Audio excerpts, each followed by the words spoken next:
going on and on and on, and I was just nodding, yes, yes, yes. And he really sold me out, because I got back the next day and I read the papers. I said, that's not what we said. He's a smart customer, I will tell you that. How would you That was exactly what we agreed Mr. to. President, you called Zelensky a dictator. Would you use the same words regarding Putin? I don't use those words lightly. I think that we're going to see how. I think we have a chance of a really good settlement between various countries. And, you know, you're talking about Europe, and you're talking about Ukraine as part of that whole situation. The other side has a lot of support also. So let's see how it all works out. It might work out. Look, you can never make up lives. The one thing you can make up the money, but you can't make up the lives. A lot of lives lost. I think probably a lot more lives than people are talking about. It's been a rough war, but I think we're close to getting it solved. Question about Doge, sir. Do you think that Doge could benefit from more streamlined communications? There was that email telling employees to give 5 things that they've done last week. Agency heads then told people to ignore it, but Elon Musk... About the last email that was sent, where he wanted to know what you did this week. You know why he wanted that, by the way? I thought it was great. Because we have people that don't show up to work and nobody even knows if they work for the government. So by asking the question, tell us what you did this week, what he's doing is saying, are you actually working? And then if you don't answer, like you're sort of semi-fired or you're fired, because a lot of people are not answering because they don't even exist. They're trying to find, that's how badly various parts of our government were run by, and especially by this last group. So what they're doing is they're trying to find out who's working for the government. Are we paying other people that aren't working? And, you know, where is all that? Where's the money going? We have found hundreds of billions of dollars of fraud so far, and we've just started. We're actually going to Fort Knox to see if the gold is there, because maybe somebody stole the gold. Tons of gold. Some of the agencies... So I think it was actually... There was a lot of genius in sending it. We're trying to find out if people are working. And so we're sending a letter to people, please tell us what you did last week. If people don't respond, it's very possible that there is no such person or they're not working. Some of the agency heads instructed their employees not to respond because they were waiting on further guidance. But Elon Musk's tweet said a failure to respond would be taken as a resignation. So there's been a disconnect in communications. Yeah. Are you concerned at all about Only, that? no. That was done in a friendly manner. Only things such as perhaps Marco at State Department, where they have very confidential things, or the FBI, where they're working on confidential things. And they don't mean that in any way combatively with Elon. They're just saying there are some people that you don't want to really have them tell you what they're working on last week.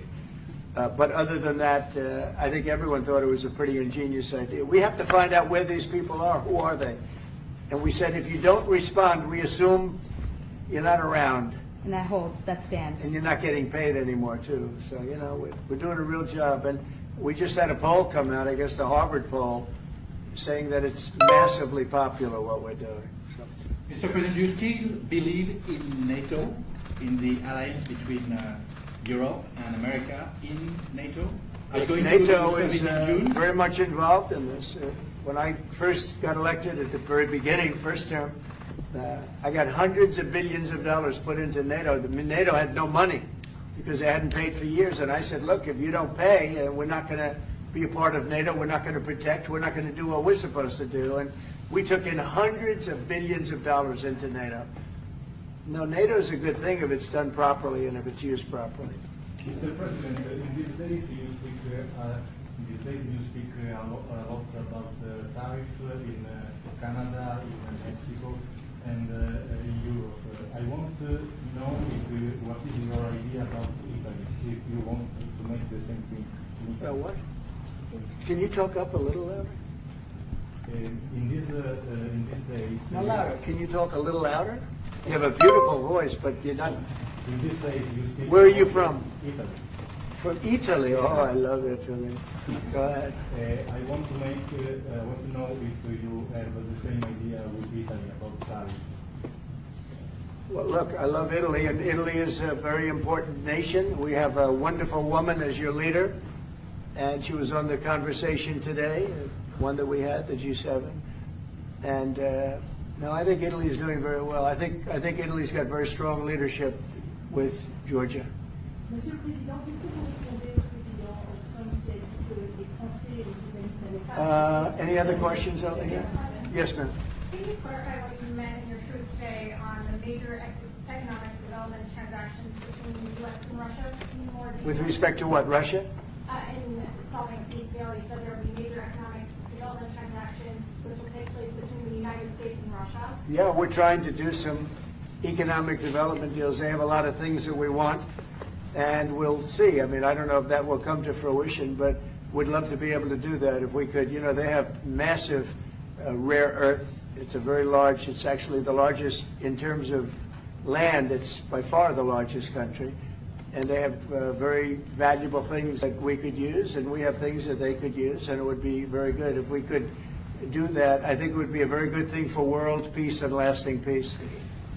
Well, I mean, our first, by far, our first thing that we want to do, the first element of the overall transaction is ending the war. But if, just as we're doing with Ukraine, if we could do some economic development in terms of Russia and getting things that we want, something like that would be possible, yes. Can you explain the rationale, sir, in the U.S. Yes, go ahead, please. Can you explain the rationale in having the U.S. vote against the UN resolutions that Ukraine proposed and also the U.S. proposed? I would rather not explain it now, but it's sort of self-evident, I think.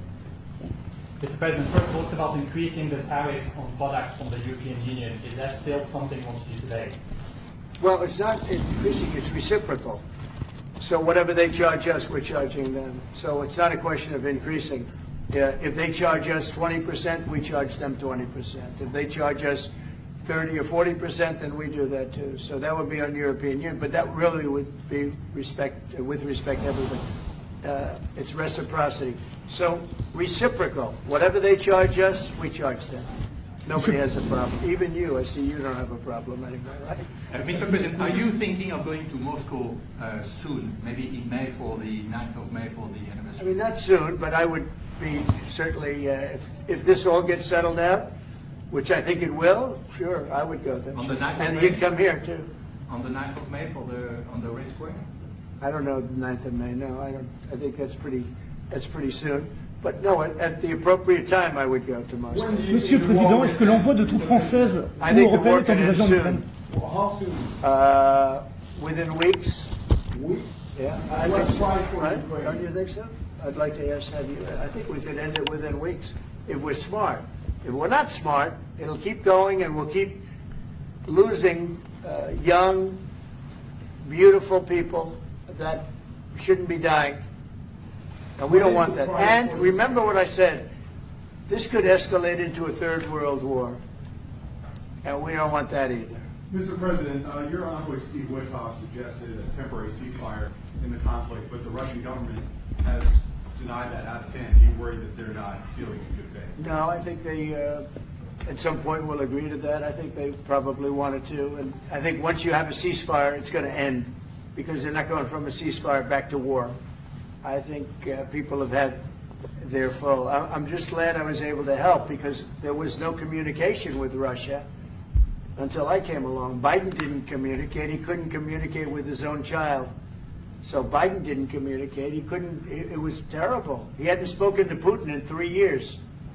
You're trying to end a war. People are being killed. Every week, thousands of people are being killed. Soldiers, in this case, mostly. Also towns, you know, as missiles go in and back and forth. No, it's a shame. This should have never happened. This is a very sad, this is going to go down in the history books. This is a very sad moment, because that should have been stopped. That should have never started. And if it did start, it should have stopped the first week, not 3 years later. Okay? Je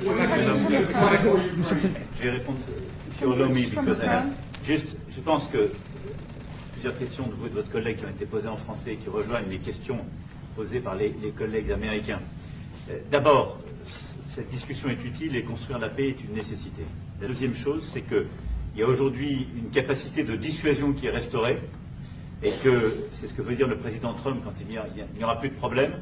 Je pense que la force du réengagement américain aujourd'hui, c'est en quelque sorte l'incertitude aussi pour le président Poutine. Et donc il y a une capacité de dissuasion qui est là, qui permet de sceller d'abord sans doute une trêve, la capacité à vérifier que cette trêve est respectée, et ensuite un accord de paix qui permettra de reconstruire l'Ukraine, mais de lui apporter aussi les garanties de sécurité. Dans le cadre de ces garanties de sécurité, nous pensons que nous avons notre rôle à jouer. Et donc, on verra à ce moment-là de la discussion, je ne veux pas l'appréhender, ce qui est nécessaire pour que l'Ukraine puisse rester un pays souverain. Et d'ailleurs, dans les discussions entre l'Ukraine et les États-Unis d'Amérique, il y a cette question d'une souveraineté ukrainienne qui est respectée. Et donc, nous, ce que nous avons préparé en particulier avec nos partenaires britanniques, dans le cadre d'un travail très étroit qu'on a mené ces dernières semaines, et partagé avec tous les pays européens et alliés qui sont prêts à s'y joindre, c'est l'idée de dire on est prêt à apporter ces garanties de sécurité. Les conditions, elles doivent en être définies. Par l'envoi de troupes. Elles doivent être définies par l'accord. Ça peut aller jusqu'à l'envoi, comme l'a dit le président, de troupes qui iront observer que la paix est bien respectée, qui iront se positionner, pas sur la ligne de front, pas pour justement, en quelque sorte, être dans le conflit, mais marquer une présence comme une garantie. Il y a d'autres moyens de soutenir qui peuvent être des soutiens capacitaires à l'armée, des structures nouvelles. Et je pense aussi que l'accord qui est discuté, le président l'a dit, la crédibilité américaine qui est mise dans ce moment, c'est aussi montrer que chacun est dans son rôle, mais que nous avons une unité, Européens et Américains, et donc avec une forme de garantie que les Américains prennent par la discussion sur les minerais critiques qui sont en train de finaliser. For Macron, That is the most, je pense que that is the most beautiful language. I have no idea what he's saying, but that is the She will most translate. elegant, beautiful language. Go ahead, please. This is a question that was asked by several. What we need to do is make sure that we are building peace. We have Can you speak up, please? We have deterrence capabilities that have been restored. As President Trump said, there won't be any more problems. We've seen the U.S. re-engagement and the message that that sends to Mr. Putin.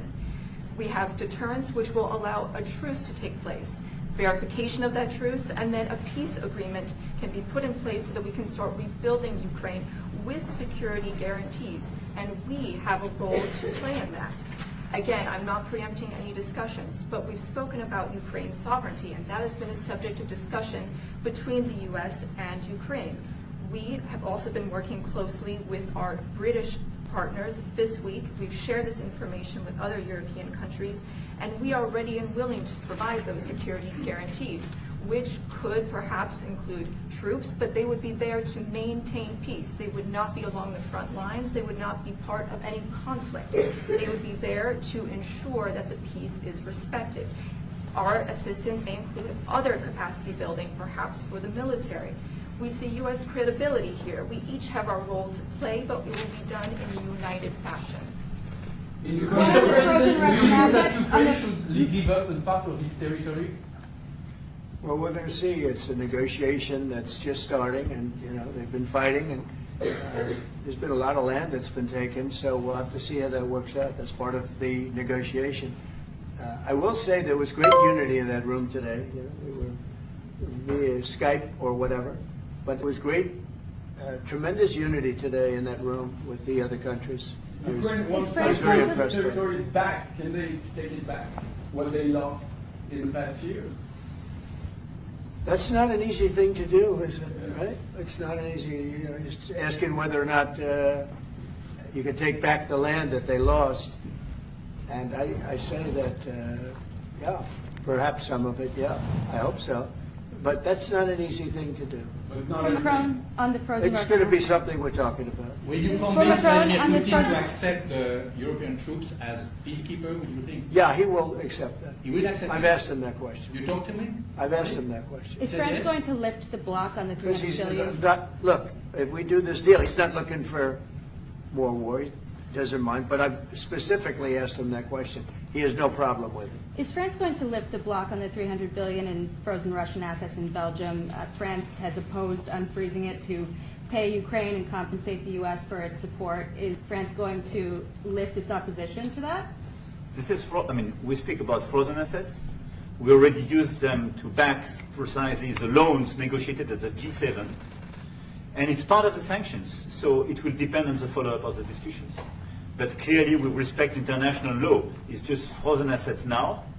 You can take the proceeds of the frozen assets, but you cannot take the assets themselves because it's not respecting international law, and we want to respect international How law. is one different than the other? If you can take the proceeds from it, how can you not? Because it's very different. You keep the assets, you take the proceeds because they are paralyzed in a certain way, you take the proceeds during the wartime, but you keep the assets, and it's part of the negotiation at the end of the war.